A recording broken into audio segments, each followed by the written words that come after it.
You know, I've not drunk as much fizzy drinks since recently, and that's once a week now, and that's entirely because of you. Did you used to drink more? Never. Yeah, to be fair, I haven't been a fizzy drinks kind of guy for a while. I'm talking years. So why do you buy them every week? This is not fizzy drink, yeah? Is this fizzy? It's of course it's fizzy, and then it's a monster fizzy drink as well. Not that we get paid for advertising. The fact that they use the word energy. No, shall I tell you why I buy it? Go on. 2 reasons. One, it's good marketing. They're bright, vibrant colors. They stick out. Marketing for who? For the company, isn't it? Why are you marketing for the company? No, I'm not marketing for them. It's good marketing on their behalf because it pops out at you. Oh, on their behalf. Yeah. Okay, I get it. Yeah. Okay, cool. I haven't a clue what flavor it is, and I've drank half of it, but it looks good. The other thing is, it's the largest drink in the refrigerated aisle. And the lowest investment required. Is that what it is? Oh, yeah. Cost effective. Is that what you do it? That's it. I drink a lot of water. When I say a lot, I usually drink a lot of water at night, but I don't sleep till really late. So I don't, I'll probably drink a couple of liters every night before I go to bed. Wow. Yeah. I'm talking to mates like you. Mate, right. What are mates' rates? What are they? Mates' rates are what eats into our profits, apparently. Isn't it? Didn't somebody comment that you're working for free, or when you're doing some work for somebody and it eats into your profits? Yeah. Actually, somebody mentioned that, didn't they? Yesterday in my group. Mates rates are concessions, aren't they? Are they? It's a discount. It's a. I don't know, man. For some mates, I'd inflate the price. Okay, but then so you inflate it, but then you add a little discount. Do you do the sales thing? Ah, see. Bear in mind, they're gonna have this on record now. You clever boy. You clever boy. Oh damn! I'm giving away too much. So okay, so I don't know. I mean, for some people, mates' rates are expected, I guess. I think they expect it. And for expected by who? This is a good question, and this is a very good question, because in some instances, if your consumer or customer is a mate and a good mate, okay, I think there's an expectation on behalf of both sides. Okay, right. Go on. I think it also depends on the industry you're in. If you're in some kind of a retail industry, then there's obviously that will reflect on how much of a discount you're going to be able to afford to give. I'll give you an example of my sister who owns a jewelry shop, right? She's a goldsmith. Okay. Now, I don't think it's fair on her. I'm sure she feels that she has to do something for people who are a part of the family or really close friends of the family in doing some kind of a discount, right? Okay. But I don't think that's fair, because yes, they make a profit on certain things, but on some things they won't make a profit at all, or very little profit.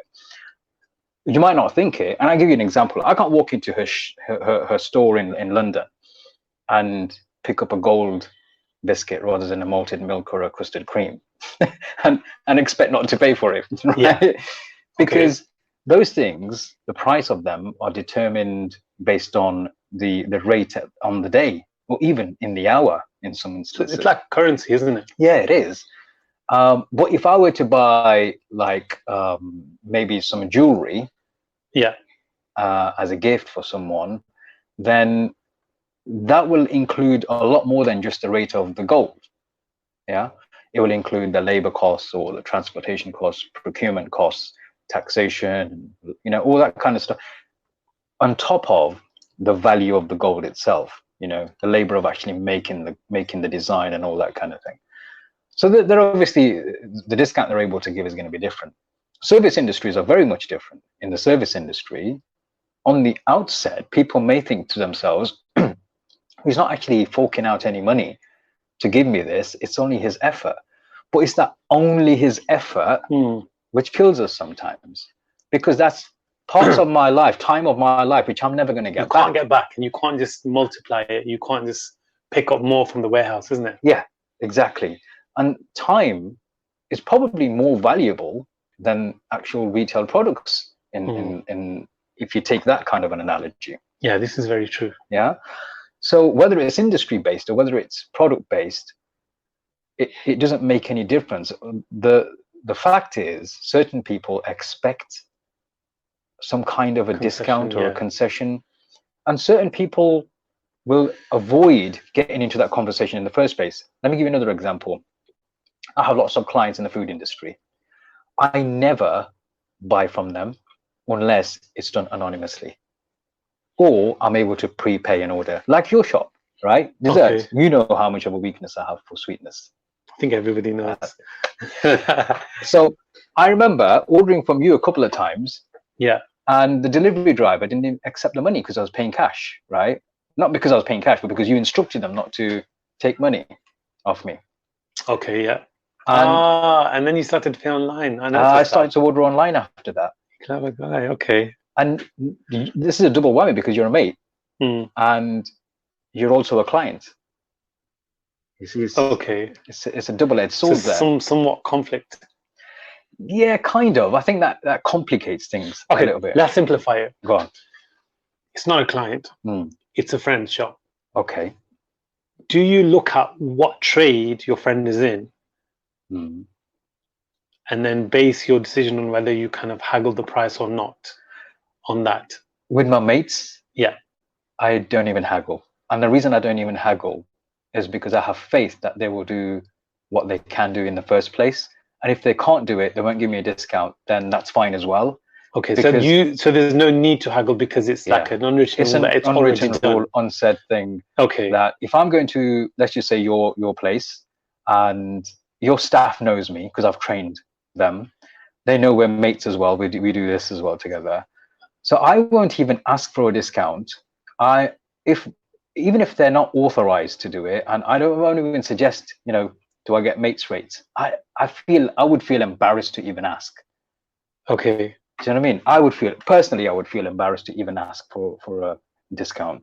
I would rather pay the full price because it's a mate's shop, and in a way, you're helping a mate's business. Okay. Do you get it?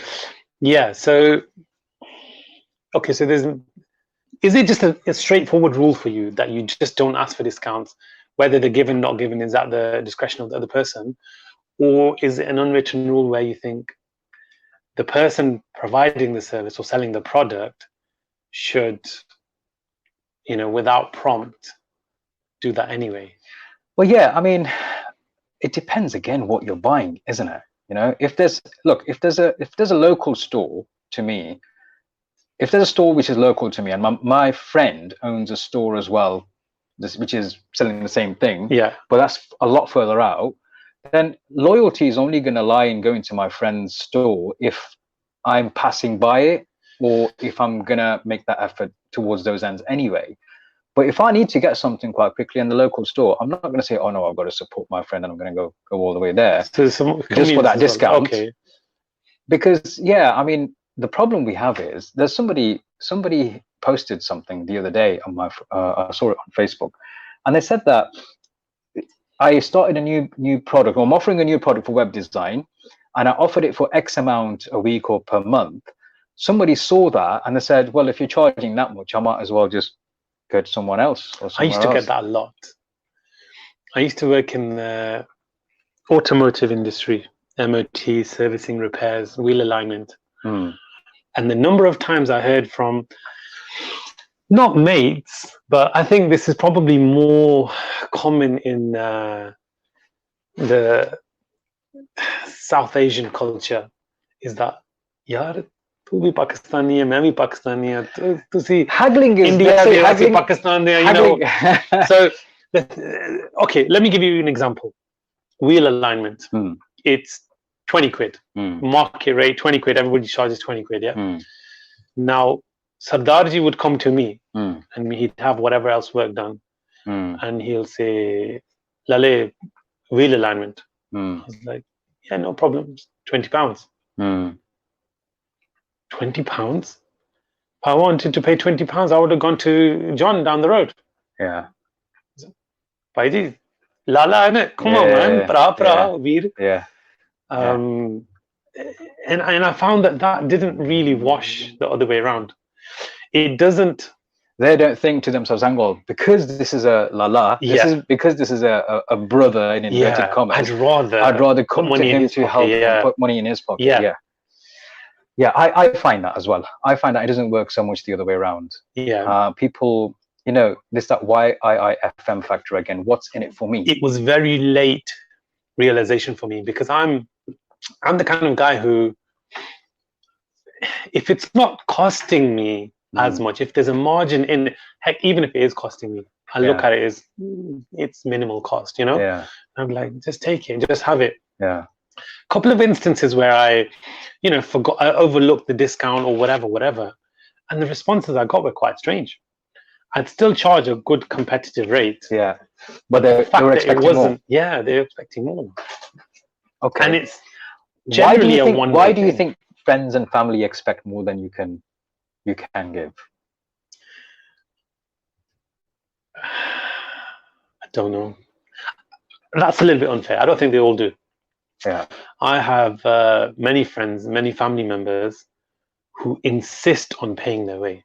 I'm like that myself. I'll insist on paying, and you probably see this a lot between friends, brothers, whatever. They'll just put the money on the counter, they'll force it into their hand, and they'll go. And I appreciate that. I think, you know what, that's love. Because both people are sincere. The whole having to haggle with a family member or a friend is, I don't know.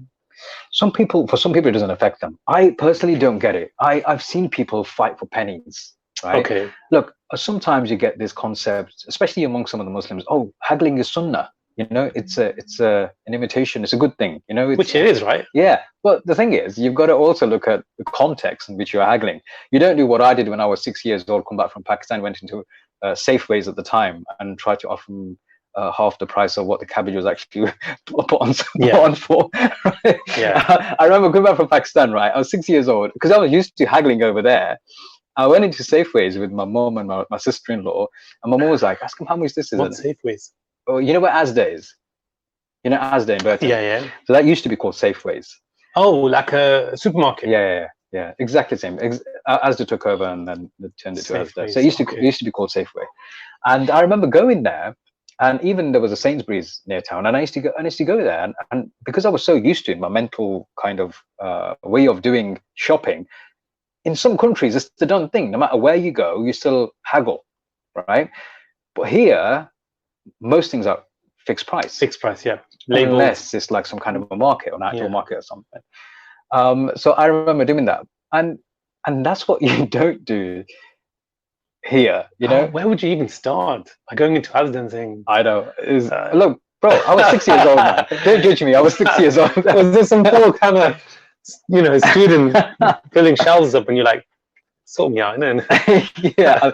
Look, this one's a bit damaged. I give you 20p. That's what I was like. I was asking about how much the cabbage was. I'm sure it was like 50p or whatever. And I said, I give you 20p.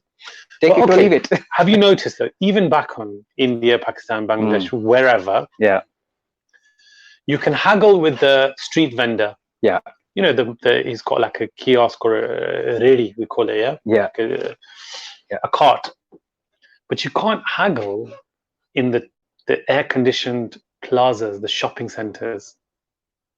There's something about, and we generally tend not to. I think there's something about the atmosphere being created there. There's a psychology in shopping habits. It's wrong, isn't it? Well, it is. I don't know what the correct thing to do there is, because I generally feel a bit guilty haggling with the guy selling vegetables from a cart. Because he can't afford to get a shop, and he's trying to earn his living for the day, just for that day, on the day. Now, on the flip side, you've got somebody he has to inflate his prices, because he knows what Lala is going to do.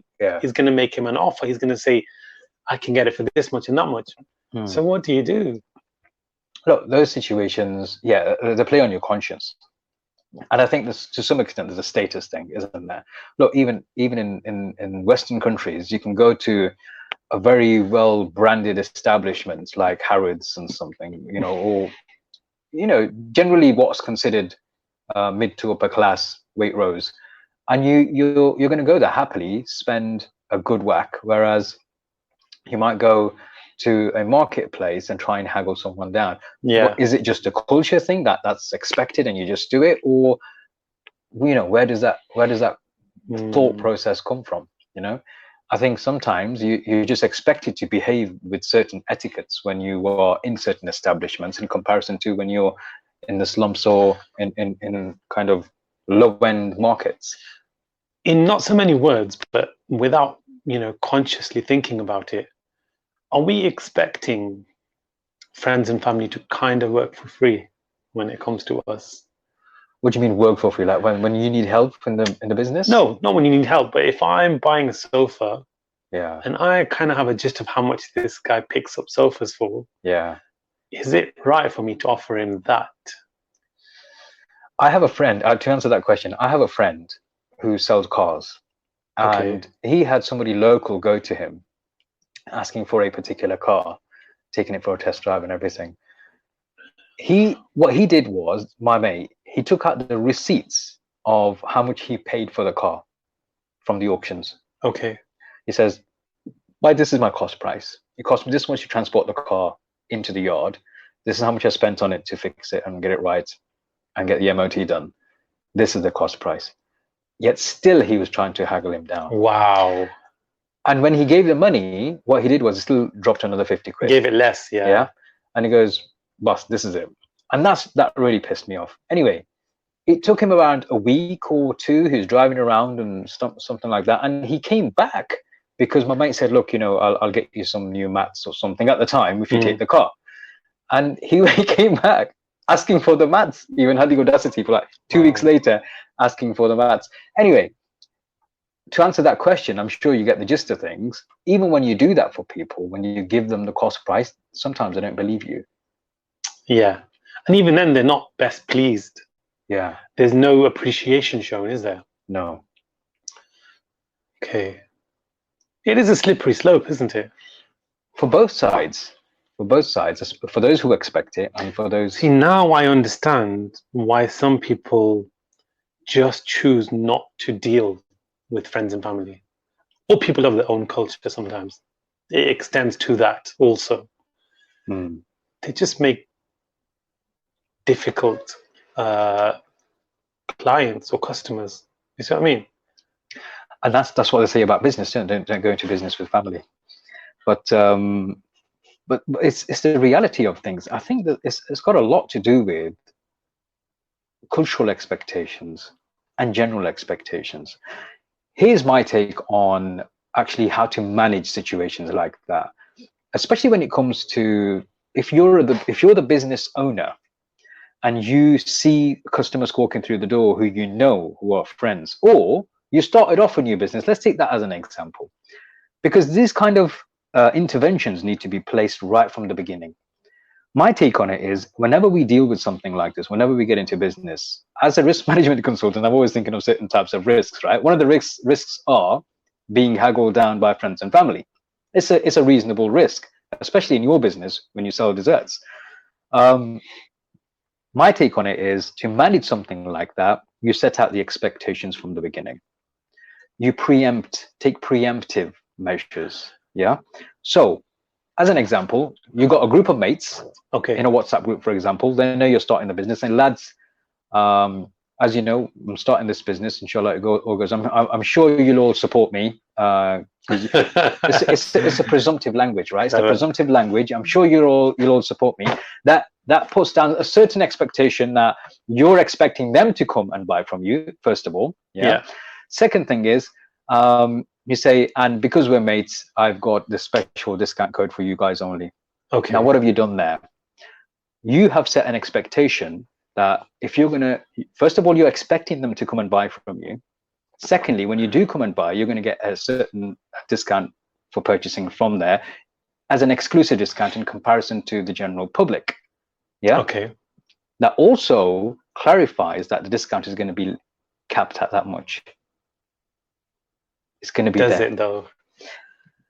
But you've done what you could. Yeah. Now, whether you decide to sway from that is entirely up to you. Then you might get your group of mates coming in for dessert, booked your restaurant, say, "Look, there's 10 of us coming down, Ali. And then you might say, look, forget 10%. These are my boys, Yeah. right? I'm going to give them a bigger discount. I'm going to charge them cost 12%. price. 12.5, man. Come on, don't be stingy. So you give them a bigger discount, and that makes them happy, and it makes you happy.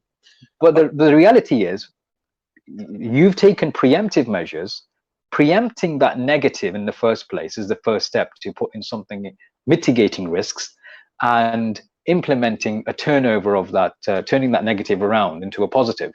You've set expectations, you've given them examples, or you've given them a rate of what's going to apply. And at least when they go in, you can only be disappointed if you don't get what you expected. Okay. But if you've been given what the you put it in black and white, these are the expectations, then if you don't give them that discount, then they have a right to be disappointed. I tell you what the problem is, what the difficulty sometimes is when they're spending a little bit more and they see that final figure, because obviously, say you're selling, I don't know, a bag of flour. Yeah. And it's £10 a bag, but you're giving them for £9. But they're buying 4 bags of flour, 6 kilo this, oil, everything, and they're spending £200. And they're like, come on, bro, come on, like that. Yeah. It is an interesting one. I find myself having different views depending on which side of the transaction I'm on. Yeah. I have no hypocrites. I have no consistency. Yeah. This is the thing. Typical. It's true. But I'm when it comes to this particular context, I don't want to kind of, float my own boat, but I'm the good type of hypocrite, if that makes sense. So if I'm on the selling side, yeah, I'm quite comfortable giving discount, more than discount or free, whatever, because it's my mindset. I don't have a problem with whatever it's cost me, Then I'll look at ingredient price. It's just this. I've made my takings for the day. They've just come here to see me. Whatever. I can help them out. It's nice.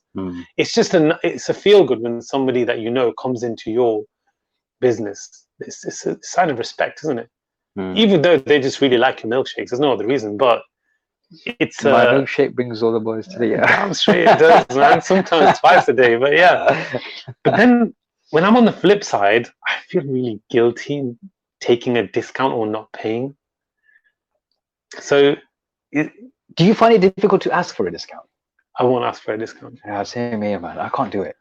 Unless it's when you're going to do my fire risk assessments. No, you shouldn't ask for a discount. No. I hope I don't have to ask, because that's the right attitude. Actually, you don't have to ask. Don't worry, I'll give you 0.01. And none of this. I normally charge £5,000, but because you're a friend, I'll do £4,999.99.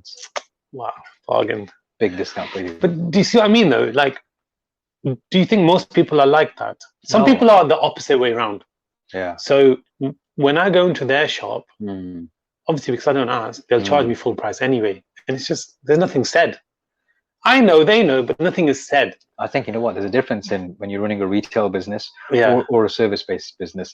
Now, in both situations, if you're running a business from a place where you've got outgoings, like office rent and telephone and internet and all that, and in your case, obviously, there's all the rest of the shebang there with products. Then it's 2 or 3 shebang, yeah. So everything comes out under expenses, right? You've got more expenses.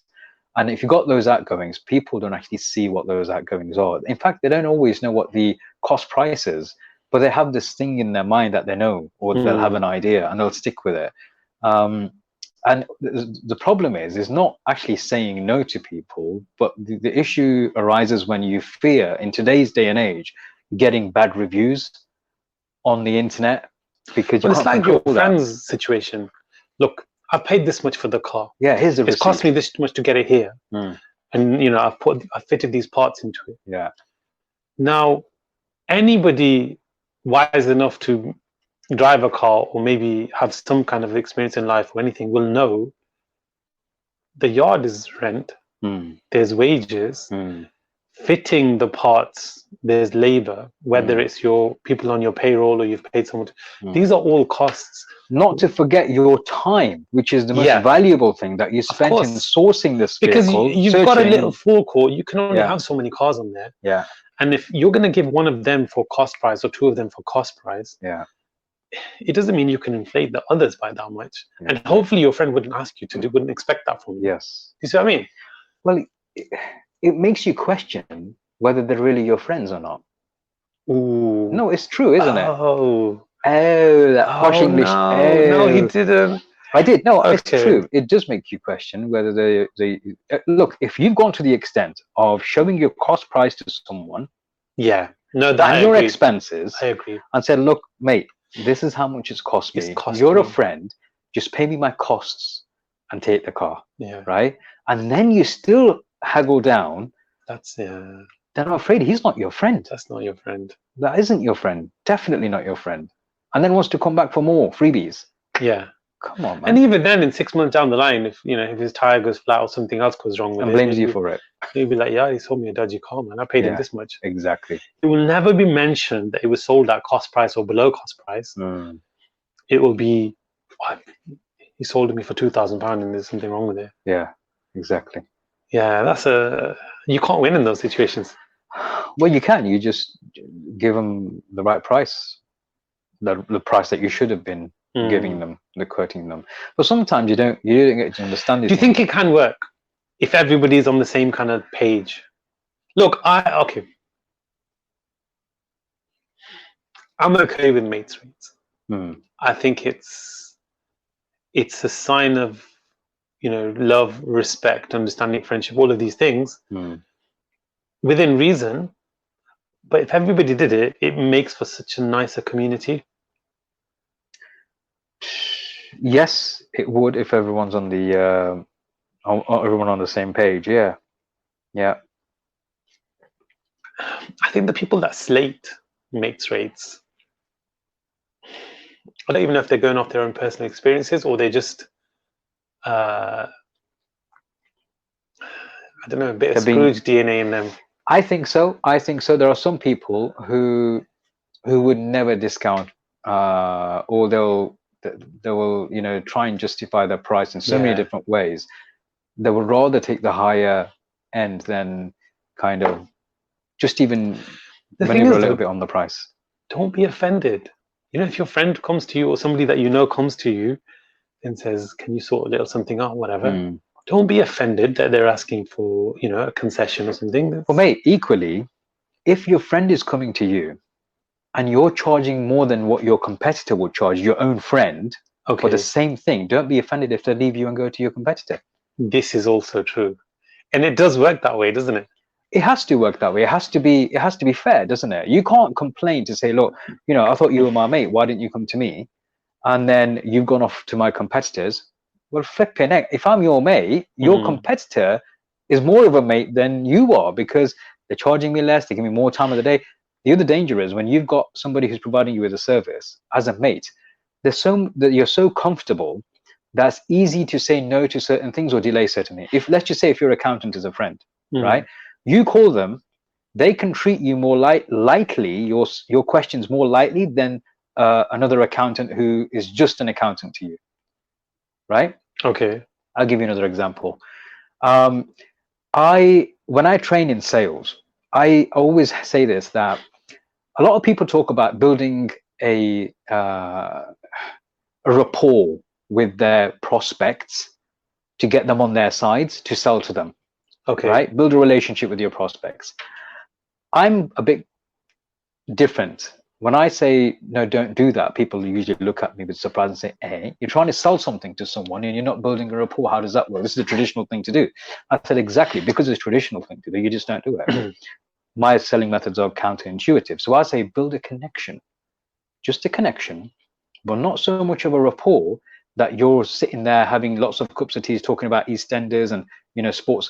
Not yet. Keep it professional to the extent that you're able to talk about business and business only, but as long as you have that respect element there. And the reason for that is, if I'm your mate, Ali, and I'm saying to you, "Ali, do you want to buy this?" Right? would you find it easier or more difficult to say no at the end?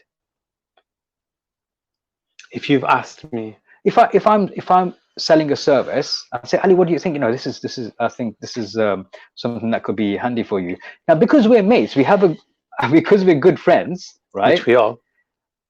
Would you find it more difficult to buy something off me if you didn't need it, especially if you didn't realize it at the beginning, or would it be easier to say no? I think it's harder for me to say no. I think I'd end up buying it even if I didn't need it. Honestly, it's happened to me in the past. I've got things sitting there, absolutely no reason. Oh, by the way, I'm selling my car. You know that. Generally, when you're selling something to people, if you've newly met them and you've built a really good relationship with them, when people become comfortable with you, they become comfortable to say no as well. Yeah. Okay. So when you're talking to a prospect and you're talking about anything to do with the actual work at hand, you can do it whilst building a connection, whilst you have respect, whilst you've got, shown a bit of authority and knowledge and all the other things that need to be shown and demonstrated to be given credibility. But aside from that credibility, it's important that you keep a step back until such a time when they have become a client and you've got to know them. I mean, I'm going for dinner tomorrow with one of my clients. I won't do that with a prospect straight away just to chill out. Business prospect, right? Yeah. No. Well, because otherwise it's either. Yeah. Actually, yeah. But that's the situation there. So the expectation, if you've got that kind of relationship with a prospect or somebody coming into the business, if you've got a close relationship, it's easier to say no. If you've not got such a personal relationship, then it's a bit more difficult because you're actually looking at things that make sense to you. Do you think it's harder to charge for your time or expertise to friends and family? Because people can't see it. Yeah. People can't measure it. Yes. People don't value all the years. I can't remember which artist it was who was drawing a painting for someone. Someone came into market and he was, whether it's Picasso, I can't remember. Anyway, somebody came to him, sat down and said, take a portrait of me, make a portrait. So he made this portrait. And after making the portrait, he gave the price. And the customer was like, what? You're charging me this much for like 20 minutes of your time? And he said, madam, you don't see the 20 years of practice it took me to be able to do this in 20 minutes. Yeah, this is true. Do you see? So when people have gone through the right education, you might have gone through academic stuff, experience, all that kind of thing, people don't tend to see when you're, if I'm doing the COVID-19 risk assessment for you. And yeah, we've not discussed prices yet. So when I'm doing this for you. There we go. And inshallah, when it's completed, you're only going to see the end product, which is the documents. Yeah. Yeah. You might see 9-page document or a 12, 15-page document or a 30-page document, depending, right? Whatever it is. Okay. But when you see that document, you're going to measure what you've paid against what you're able to tangibly hold in your hand. Yeah. Yeah. This is with a lot of trades, isn't it? Like, for example, I see my chiropractor every now and again, and they charge something like, I don't know, 30 or 40 pounds for a 30-minute slot. And I'll sit there and I'll do the math and I'll be like, £40 for half an hour, £80 an hour, work, 7 hours a day, that's 560. I'm like, wow. And he's just using his hands and a bit of baby oil or whatever they use. I'm face down, so I don't know what he's using, but the texture and stuff is. What kind of parlor are you going? Wow, and it's a guy using his hands. But okay, so point being, the materials he is using are minimal. Yeah. Okay. Yeah. So in my head, I've worked out this guy makes 500 quid a day just with a bottle of baby oil or whatever it is, lotion. Okay. But obviously, I haven't factored in for his years of expertise. It's not just, like you said, it's not just pressing on a nerve or a knot. It's knowing where to press, how to press. Yeah. You know, when they do that, have you ever had your neck clicked? Like in the old not Bollywood voluntarily. movies, in the old Bollywood movies, they used to do that to your neck, or Bruce Lee used to do it, and the person would die instantly. Yeah. So my chiropractor did it to me. I was like, why am I still alive? Whoa! Is this but me? No, yeah. It's knowing exactly how to do it. You know, the technique without the person dying. It's priceless. Yeah, exactly. But people don't see that, you see. They won't see things like, for example, if I'm offering a service, and it happens to me a lot of the times, if I'm offering a service, you know, you get risk management consultants who offer like just risk assessments or policy procedures. But if you've got somebody who's gone through years of education, who's got a law degree, who's got project management expertise, and you're doing that and working on a massive project, you're getting a lot of value from this person in comparison to what you normally have, right? So eventually, you're only seeing as the end consumer what you're getting for the money that you've paid. You're not always able to appreciate the finer details of what's being provided, and what that could actually mean in the grand scheme of things. That's your income, which you can't just double anyhow. You've factored in that you're going to work 6 hours a day, 8 hours a day. Yeah. Now, if you've gone somewhere and you've done, for example, a risk assessment or a health and safety audit or whatever, and you just walked around with a clipboard, and your mate's looking at you like, you're using my pen. Yeah. And I gave you a sandwich or whatever. So it doesn't cost you anything, but it has. Because that day you can't get back. That's your salary, that's your wage, that's your income, that's your everything, isn't it? But and you can't just double it. You can't just get that day back. And so I suppose it's very different. You know, I haven't always been able to look at it like that. In the past, I've made mistakes, especially when it comes to skilled trade. You know, people working as a mechanic or a body shop or these kind of things where they work with their hands. I'm like, yeah. What about here? Let me give you an example.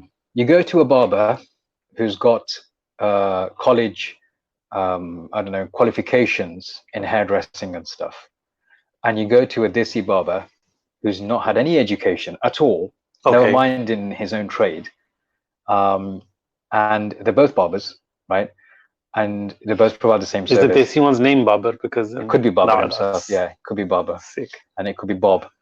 Okay. So who do you go to, and does that change your perception on how much you're going to pay? So Bob has been through the GMVQs and the BTECs and all of that, and Barber has done none of that, not even gone to school. Yeah.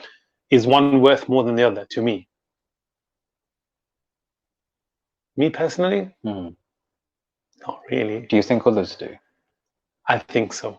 I think if Bob has a nicer shop, let alone his certificates, which is another factor, but if Bob has a nicer shop, he's worth more than Barber. Just because aesthetically his shop looks nicer. Yeah, this is the reality. And this is for many trades, especially the food industry. And we're foodies. Well, I'm a foodie. You're just, I don't know what you are. I'm a pretend foodie. You're a sweet desserty, was it? Sweetie? I don't know. I can't call you sweetie, man. Sweetie? People picked up on the fact that You know what? Some people have actually called animals those names, so let's not go down that road. So, yeah, I'm a foodie. I will go for the taste, the authenticity, the food experience. Yeah. So, okay, take that as an example. You're going to a place. It looks aesthetically pleasing, right? It's got all the fancy decor going on. The product quality is average. Yeah. They're charging 4 times or 5 times more than another place. Yeah. Which is very basic. You know, hasn't been renovated in the last 5 or 6 years. Yeah. But the quality of the food is really, really good. Same product. But you'd still feel that this person who has the better decor and the waiter with the bow tie is worth more. This is where it gets messy. Is if I know both these people, I'm not speaking about me specifically, I'm speaking about the culture. Is that if I go to a friend who's got a nice plush restaurant and he serves like a la carte, like, you know, he chops up one corner of a Sikh kebab and just puts a coriander leaf next to it, and then he's charging an inflated price. Yeah, I probably won't really kind of, haggle. Or I know his margin, but I'm looking around at the feel of it, and you usually give a tip. This is the kind of place you're more likely to give tips. But when you go to a backstreet karai house who gives you a full kilo of gosht for the same kind of money, you'd expect him to give you a free bottle of Coke with it, or a kind of Pepsi or something. You usually find it's the backstreet karai house who are not charging you for those extra rotiyan that you had. Yeah. Yeah. And we're less likely to tip there as well. Yes. What is with that? But some business owners find it offensive to take a tip. Yes. Or to be tipped. Yeah. But you know which ones it is, isn't it? It's the bearded ones. I'm not offended by tips. Disclaimer, I am not offended by tips. You can tip me. In all sorts of ways. Yes. But this is true though. It's wrong. It comes back to the example of the vegetable, the fruit vendor. Yes. Yeah. I don't get it. And I think a lot of the times what happens is there's a difference between your friend's friends asking for a discount or somebody who, let's just say it's a work colleague. The proximity is a bit further distant now. Yeah. Okay. So in terms of proximity with you as an individual and what kind of relationship you have, imagine somebody you've worked with or you work with. Who's more deserving of a discount? An employee or a friend? See, this is a sticky one. I'll tell you why. And I've made this mistake and I realized I was making it. So in our dessert parlor, we obviously have a company policy, this % discount for staff. Okay. Now they're happy with it, they're okay. But every now and again, somebody who I haven't seen in years will come in. They've never seen him before either. And I'll just make ishara like, don't charge him, man. Don't charge him. Okay. And I didn't realize it straight away. Then I afterwards thought, Marwe, what must that employee be thinking about me? That they turn up every day for my business and work for whatever they work for, and they get, a menial discount. And somebody that I haven't seen in years and don't even really know that well and doesn't really, just walks in and gets free dessert. Yeah. It's the collateral. What made you do that though? I don't know. From a business owner's perspective, from a retail perspective, I mean, my experience as a retail owner is pretty much not there. So as a retail business, I mean, the only time I've been in a retail type of business is when I've had a money exchange business or money transfer. You had a money exchange business? Money transfer. Okay. Yeah, remittance. Or other than that, when I worked in news agents or whatever, when I was still like 16, 17 years old. But as a retailer yourself, you've been in the industry for a long time now. What goes through your mind to help you decide that somebody is deserving of a discount? Is there a criteria? Not really. It's just how you feel on the day. I think it's just impulse, yeah. So if you're having a bad day, your own brother could come in and you say, Dafao. I say that anyway. I say that on a good day.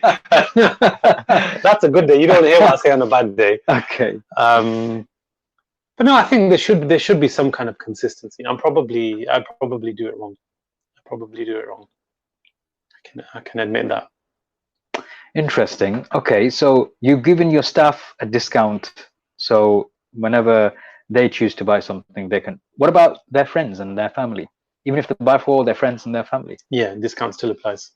Okay. To be fair, if I know about it, or if I see it happening, or if they ask me, or they say, "Look, can you write it down or take it out my wages?" I'm like, just take it when you had it. Can I work for you? I give you free risk assessments, man. But you always have to look at the collateral. You have to look at the other effects. Well, yeah, of course, everything. I mean, I don't want to offend anyone. Sometimes you can not charge someone and you'll offend them, and that's if the shoe's on the other foot, you're the customer. When should you ask for a discount? Probably when you know the establishment is charging the higher end of the market rate. But you just said earlier, you don't actually ask. When should you? Yeah. Okay. So, for well, example, generally then, yeah. Yeah, generally speaking, Okay. if I know somebody like your friend who showed you the car receipts and stuff, right? Not me, because I didn't buy it. Well, he told me the story. He told me Yeah. what happened. Yeah. So in that scenario, Yeah.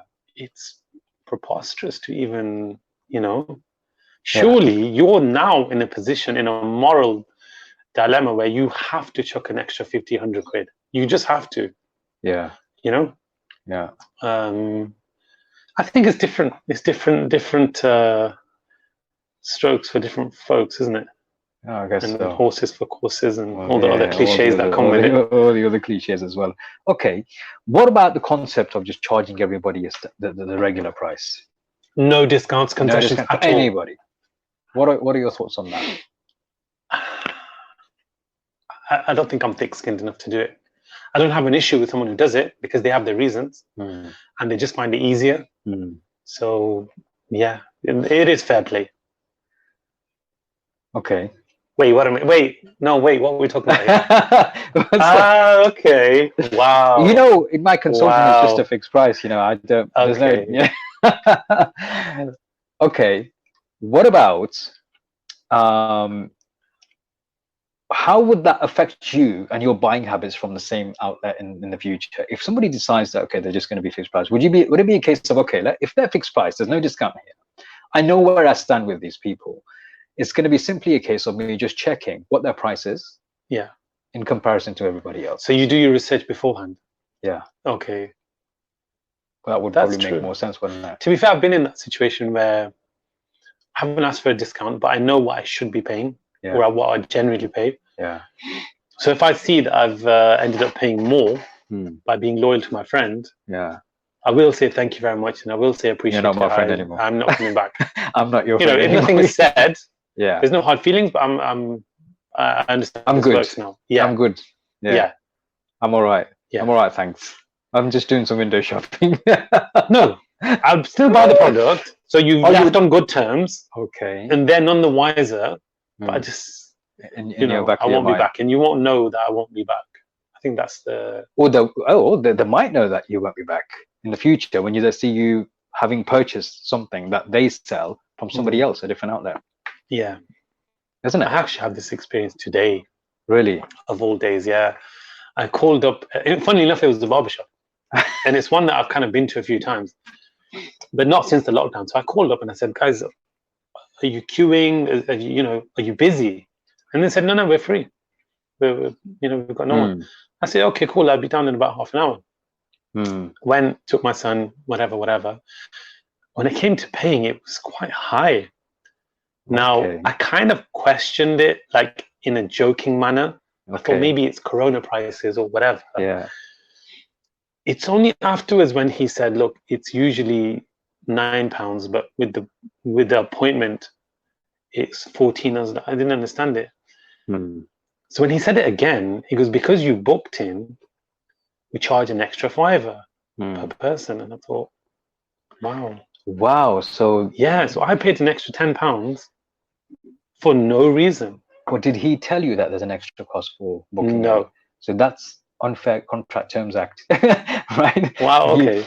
Actually, from a contractual point of view, or from a consumer's point of view, see, that's actually not complying to. The problem is, I like the guys.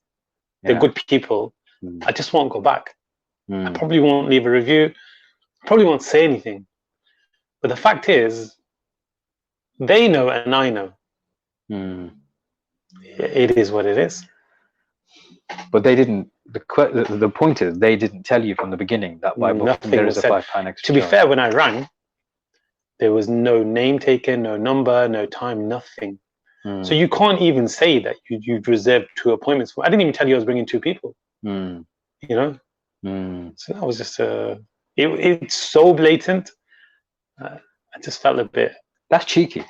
It is, isn't it? That is cheeky. Yeah. It doesn't matter how good they are, but I'm wondering how many times something like that has been done.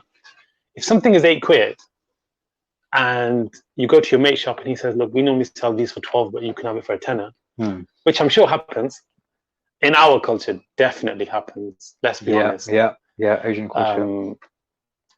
I sell risk assessment for £5,000. You know, for you it's 4,999.99. This is it, isn't it? It happens, yeah. That's not going to happen. Everything's. Listen, the only thing. So you're straight down the middle. No recessions, no discount, no asking, no giving. Just keep it simple. For me, it depends. I do give discounts, of course I do, and I give discounts for new clients. So if somebody's a new client for me. Are you more strategic with it? Do you kind of base it on your chart, or do you just go off the cuff? I do more research into the type of business. My business it's not as straightforward as most of the businesses, even in consulting services. When you say I'm going to provide you this service, this service, this service, it's not even something I can measure based on number of employees. Like in HR, yeah, if you've got a certain number of employees and these things change. In health and safety, for example, if you've got 5 or more employees, there's a lot more required. Whether you've got 5 employees, whether you've got 500 employees, right? In terms of documentation, there's going to be the same thing. 4 or less is something completely different. My pricing will be based on the nature of the business. I mean, if it's a low risk business and it's an office-based business, for example, the price is going to be a lot less than someone who has high risk activities.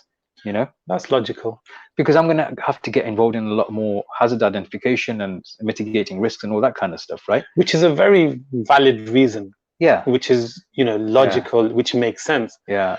But in terms of discount, some really poor training, and on that point, yeah, I was told to price the customer based on the car that they drive in and the way that they look in the store.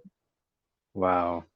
See what I mean? Wow. Okay. The product we were selling was quite generic. It's tires. Yeah. So why does the car or the value of the car matter, or the fact whether, you know, the gentleman's wearing a suit or not?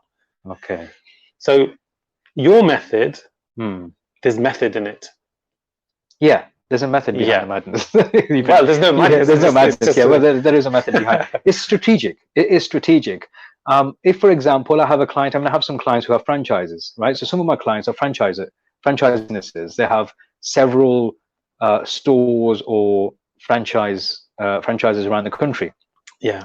Now, rather than charging the same fixed price per store, I would discount it, because I don't need to do the same thing in every store, like different things in every store. I could just create one umbrella system which can be filtered down to all the stores, right? But that's not matrix, is it? That's just bulk buying or yeah, sure. Yeah. Well, here's the thing. What? We almost got through an entire show. Okay. Wow. Brilliant. So here's the thing. If it's a client, right, and they're already an existing client, and we have a good relationship, good long-term relationship, yeah, then that would, for me, would be a good enough justification to give discounts for further businesses that they may have or they may refer me to, right? Because if they're anything like them and I'm getting on well with them, then I have something to benchmark their relationships with, right? I agree. And that's happened to me just recently. Again, one of my clients has a business partner who's also an owner of another franchise. So through that, I got the contract for something else, another business, which is also another franchise business. Ultimately, I could afford to give that discount, because then it's become a closer relationship now than just a client provider kind of relationship. And we do have general chit chat now and then. You know, we'll comment on each other's social media posts, for example, and take the piss. So there's that proximity. Take the piss. Just okay. So yeah. So that's mates then, isn't it? Yeah. So again, for me, it's quite simple. In any situation, I think with my risk management hat on, you have to be proactive in trying to mitigate risks or hazards and kind of controlling hazards, right? It's a hazardous situation, right? It's a risk for somebody to come in and ask you for a discount and you be in a position where you're not able to tell them what to do, or you're going to accept or decline their request, right? I would say right from the beginning, think about, if you're a businessman or a woman or whatever, think about your business. If you're expecting, and the likelihood, I'm doing a risk assessment here. Wow. Okay. The likelihood of somebody. You never take that cap off, do you? It's kind of in my blood now. The likelihood of somebody who you know as a friend or a family coming to buy from you is high in terms of rating. And the chances of them actually asking for a discount is also there.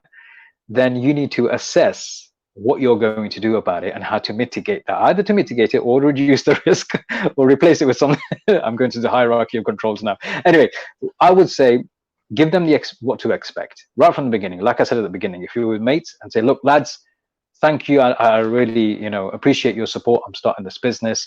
I know you're going to come and support me being friends. And just for that help, here's what I'm going to do for you guys as friends. This is kind of a special discount code just for you guys. Yeah, exclusive. That way the expectation is there from your side, what to expect from me. This is a discount. Mm-hmm. Don't ask for anything else. Right. Yeah. And from me to you to say, look, I'm expecting you to come. There's an expectation for you to actually visit. And I don't mind you visiting. I'll be happy for you to visit, but don't expect more than this discount. Right. Wow, you're quite to the point, aren't you? It's good. But it's an unsaid thing then. Yeah. Do you know what I mean? Now, should I then choose to give a discount because I can afford to? Yeah. Great. Because as a new business, I might be running losses for several months before I see any profit. I don't know whether I ever see any profit. It's still a risk, right? Yeah. So as a new business, I can't expect family and friends. Well, family and friends shouldn't expect another person to just give them things for free, knowing that a lot of investment has gone in this. It's not, See, I think it's the building of a community. Of course. If you've got a friend in each field and you all kind of work on this same kind of ethics and whatever, it's great, Problem is, not everybody plays by the same yardstick. Look, we're always going to have a difference of opinion on this. We're always going to get people with different. So there's no right and wrong. We're saying there's no right and wrong. I don't think there's any. Well, I think there is right and wrong, but I don't think everybody sees right and wrong in the same way. Should it always be at the discretion of the provider, the seller? Of course, if you're wanting to buy something from the seller, then you go in with the expectation that you're going to pay full price, then you're not going to be disappointed, are you? Either way. Very true. If you always go in with the in your mind with the expectation that you're paying full price, and so you should. Yeah. If you're a true friend, you'll help your friend by buying from them. Yes. To help their business as a local business and a friend. But if you're a friend expecting to go there and get loads of discounts, now that expectation might also come from other things that you may have got them to feel or think at a certain time, something you may have said. Now, if they're regular, let's just say they come in every week, once a week with their work mates and stuff for the desserts or whatever, then this person's a regular, right? Give them an exclusive discount card. Have some of them made. Do you know what I mean? Which then makes it more of a what's the word? A business transaction rather than a. Well, not if it's a friend. It's a loyalty card, isn't it? Yeah, loyalty card if it's somebody who come in regularly and they become a friend of the business. There's a difference between a friend of you and a friend of the business. If they become a brand. Why didn't you start with that? That's a good line. Yeah, well, that's very true. If you've got brand loyalty there, and they've become a friend and a fan of the brand, I think it happens quite a lot. Somebody that will come into your shop all the time because of what you're selling, providing at the price you are, is a friend of the business. Yeah, and not your friend. The business can survive without you, right? So it's not. Nobody's invincible in the business if the business is doing well. Yeah, and so if somebody has become a friend of the brand, they're buying the experience. They're not buying your friendship. Yeah, that might be a portion of it for some people, but not in the overall grand scheme of things. So when people buy from retail businesses, they buy an experience, not just a product. Now, if that experience is a pleasant and a positive experience, they will come back again and you get repeat business. In that situation, they become brand loyal, not just loyal to an individual, unless they're seeing the same person over and over again and they've built that relationship with the person, and for which reason they want to come back there because of the interaction they're having with that person. So that's the caveat there. And on that note, we've already reached an hour, end of our show. No way. Yes. Should we keep going, like for mates rates and extra often? I don't know, but this has been a very interesting discussion. I've got to learn something new from you in terms of how you view us as customers, us as mates. I found that point very interesting about a friend of yours versus a friend of the businesses. Never really looked at it like that. Yeah, it does shed light on a lot of things and put stuff into perspective. And I'm sure the same is the case for a lot of people watching and listening, because you've got to be able to differentiate between the two. Especially in retail. If you're a service-based industry, I am the business. Yeah. If you're running a business which is not like a limited company with lots of different employees, and it's mainly you as the sole person running the business, you're the face of the business. You represent your brand. But where the brand can't be where the brand can be separated from the face and the owner, then you've got to understand: are they loyal to me as the owner, or are they loyal to the brand itself? Final thoughts on the whole concept. On the whole concept. Do your risk assessments. Manage your risk properly. I think it can be managed to a degree. Done right. Done right. You'll always, it's a beautiful thing. Yeah, you will always get the odd person who is who is different in that regard. And you're so polite. Just clear what it is, man. There's a few other key words. Okay, we'll go with different. Yeah. Some people are different. Yeah, you'll always get some idiots. Difference out there, yeah. who have a different way of approaching things, and you just got to know how to manage them, and that comes from experience, some training, and a better, deeper understanding of the customer journey, interactions with the customer, and generally how communication skills apply in different situations. And I think everybody who owns at least a retail business should have some kind of training when it comes to communicating, and sales training of some kind, because the finer nuances in communication are often overlooked, and those are the things that often get people either to give you repeat business or people to become loyal to you or your brand, whichever one it might be. I think my final say on it is it's at the discretion of the seller. Let them do their thing. Whatever discount they offer you, whatever they chuck in for free, whatever deal they cut you, graciously accept it. Whether you choose to continue buying from there or whatever, or dealing with that person, is up to you. I think it's slightly discourteous to ask for mates rates. Don't ask. Don't ask. If the friendship is there, they'll give it you anyway. This is it. If they want to give it you, they'll give it you. You and asking, accept it. If it's given, it's given. It's given out of courtesy, out of respect, out of love. You asking puts them in an awkward situation. Because they may not be able to afford to give you. They might be on the last strings of the business and trying to make us, trying to survive, irrespective of how it looks to you from the outside. And if they have to give it to you, they feel compelled to give it to you, then you're not really doing them a favor. You're not their friend. If they give it to you, fantastic, without asking. If they don't give it to you, don't ask. If you do ask and you get a slap across the face, don't be offended. This is the thing. Either way, don't be offended. Are you digging the caps? I've never worn a cap. I've not worn a cap in the last 25 years or so. So ever, basically. What do you think about the caps, guys? So there we have it. That's the end of today's show. Good show.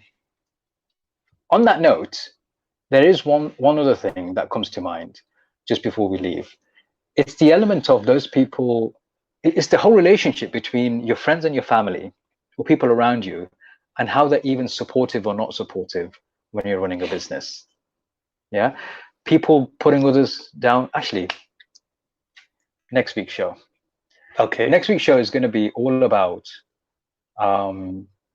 as individuals, when you're starting to do something, how that affects you, how people around you have something to say about it, whether it's a positive, negative things, people saying negative things and putting you down. Should you listen to them? Who should you listen to? Who should you not listen to? If it's your parents, how much do you listen to them? If it's another business owner, how much you listen to competitors? Interesting point. I think that's an interesting topic in itself. Okay, folks, have a good evening. Thanks for joining us again, and we'll see you next week, inshallah. Sure.